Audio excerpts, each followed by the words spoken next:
So, if you're a fan of me and you're a fan of the channel, you know that I've covered a long line of indie developers jumping into the space. Some good, it is actually pretty fun to play. And that tells me right off the bat that there's something special here. And some not so good. It's your basic bitch-ass survival game. There's no way this was curated. I think I'm lagging. Oh, and now it's saying my name is 30 meters away from me.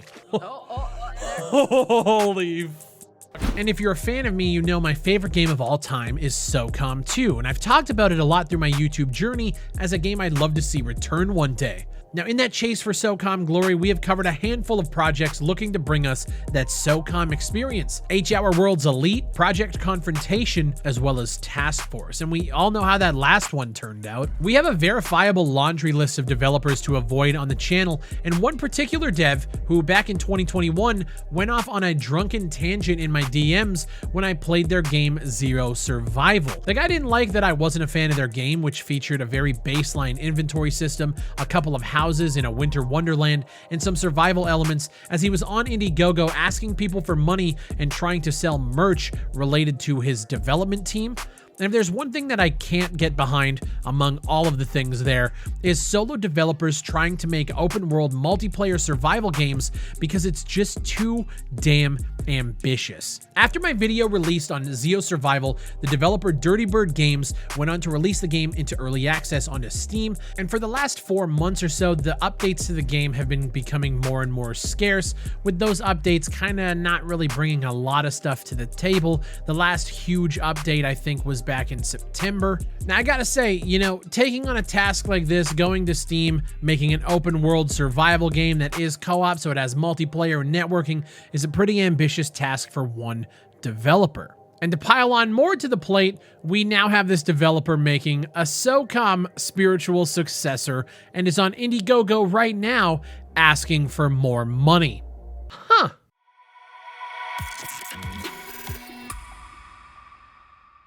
The game we're looking at today is called Peak 53, which sounds more like a map in Call of Duty, but I digress. Peak 53 is touted as the SOCOM spiritual successor. It's a third-person tactical multiplayer shooter. Now, I will say that concept is a lot more in scope for a solo developer than, I don't know, say an open-world survival game, so I have to start by giving kudos. Their Indiegogo is asking for only $10,000 to get this project done, which is not a lot of money, but it's a decent chunk of change. A side note here, it's set to flexible funding, meaning that everything that they get, no matter if the goal is reached or not, they get to keep, which is unlike the traditional Kickstarter route, meaning they've already earned $1,200 at the time of recording this video. Now, their Indiegogo page reads, "This will be the one and only true spiritual successor to Zipper's SOCOM Navy SEALs 2, and we believe this project will be something special. At its current state, the gaming industry floods the market with fast-paced looter shooters, overcomplicated game modes, and in-game perks that ruin the overall experience. At Dirty Bird Games, Peak 53, we want to bring back the nostalgia, the close quarter fights, the skill-based tactical moments, the overall simplicity to gameplay and other features, and finally, bring back team communication that actually matters. The core features of Peak 53 are as listed here: immersive voiceovers. You have classic 8v8 matches, 1 life per round, no healing or reviving teammates. You have classic game modes like suppression and demolition, limited loadouts to 1 primary, a secondary, as well as frag grenades and a utility item. You have no vehicles, a simple UI and HUD, purely skill-based mechanics, no heal buffs, shields, or other forms of protection. All of this sounds like a SOCOM title. And I gotta say, their approach to level design here, which in my opinion is one of the most important things when it comes to third-person shooters, it's actually pretty impressive. Levels and maps will be designed, created, and thoughtfully structured for the best experience possible. Peak 53 strives for the competitive advantages each map will offer, with optimization and strategy in the forefront. And they have 4 maps on display here, some of which look actually pretty decent visually. But what impresses me a lot here is the fact that they're actually planning out the different objectives and the spawns and everything else, and they're crafting these environments around the gameplay, you know, so they would like you to believe. Because I gotta give a shout out to Surg Orc as well as Scans Factory on the Unreal Engine Marketplace, because that's where these maps are actually from. You have your urban abandoned district day and night scene, which is exactly the same map as Arvada Heights, down to the location of the stop signs and the fences. They have done really nothing to this map at all.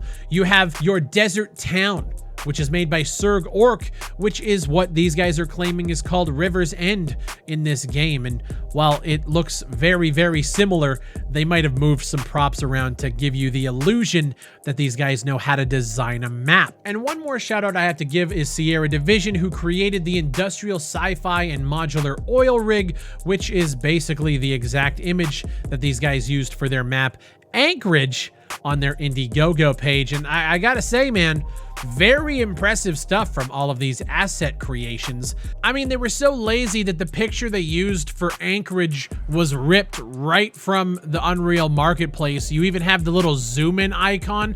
We don't need to remove that. We're just gonna ask people for money anyway. Now, trust me, I know what you're asking. Big Fry, these guys are asking for money, but like all of these assets they didn't obviously create.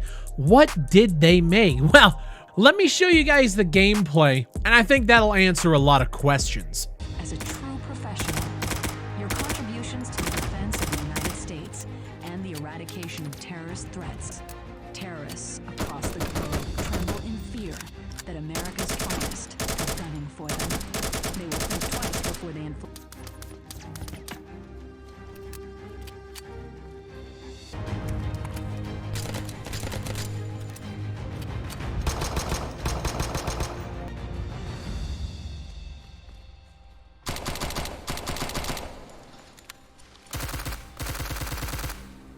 Wow, super impressive stuff. Now, somebody brought this game to my attention on stream the other day, and I gotta say, when I saw it, I got a little bit annoyed because I've been down this road so many times before with, and I'm gonna use the word developer very loosely, developers trying to get into the ring with the SOCOM community and tell them that they're going to bring them to the renaissance of SOCOM gameplay. They're gonna bring us back to the glory days, and then we get exactly this every single time. But what blows my mind even more is that 30 people have decided to back the game.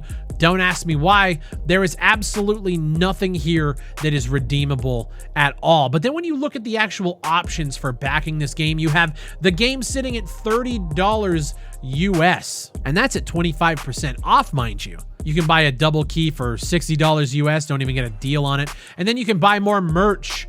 The developer is apparently selling the Black Diamond Pack, which features a hoodie with the logo Peak 53 at the bottom of it. Okay. And then obviously you have the Summit Pack, which comes with a black and a white hoodie. Wow, what a good deal. You can also get the Sidearm Pack, or, you know, the Sharpshooter Pack, which gives you access to be able to rename a weapon in the game. I gotta say, as far as like indie developed SOCOM projects have gone, this one's definitely teetering towards the low end. They talk about footsteps and physical materials and actually, like, you know, moving through snow and leaving footprints. And I gotta say, all of this is most likely not them. They have rocks, gravel, and small puddle sound cues. And after seeing the maps coming from the Unreal Engine Marketplace with little to no work done on them, I just feel like all of this stuff is a bunch of assets that other people have created, and it's Frankensteined together. I don't see any semblance of an actual title that I would want to play, and this is coming from somebody who is starved and desperate for a SOCOM-like experience. Now, this game is also slated to have a release date, according to their Indiegogo, of February 2023. Now, we got to read in between the lines, we got to scroll all the way down to the bottom, and what they said is they're presenting a game that is still in concept and alpha stage. However, we want to push out a public playable product as soon as possible. And they say right here, we'll be releasing an early access version of the game in the coming months regardless. The challenge we're facing is the time that has been dedicated without compensation. And I know if we had access to these assets, we could, as a team, develop what they have shown us here in probably a couple of weeks. It's actually kind of pathetic how these guys are going about it and claiming, oh, the struggles. Oh no, we can't fund the development. We put in so much time.